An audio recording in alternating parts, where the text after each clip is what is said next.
నూతన జాతీయ విద్యా విధానం అమలు విషయంలో కేంద్రం తమిళనాడు సర్కార్ మధ్య చిచ్చు రాజుకుంటోంది.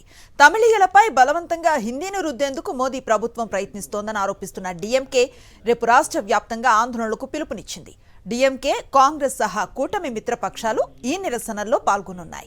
ఎన్ఈపీ 2024ను పూర్తి స్థాయిలో అమలు చేయనందుకు తమిళనాడు రాష్ట్రానికి సమగ్ర శిక్షా యోజన నిధులు నిలిపివేసింది కేంద్ర ప్రభుత్వం.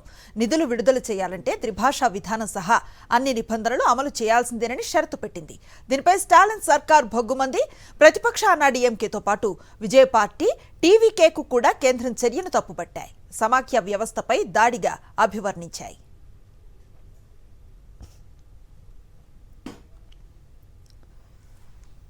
తమిళనాడు ప్రభుత్వ ఆరోపణలపై ఘాటుగా స్పందించారు కేంద్ర విద్యాశాఖ మంత్రి ధర్మేంద్ర ప్రధాన్.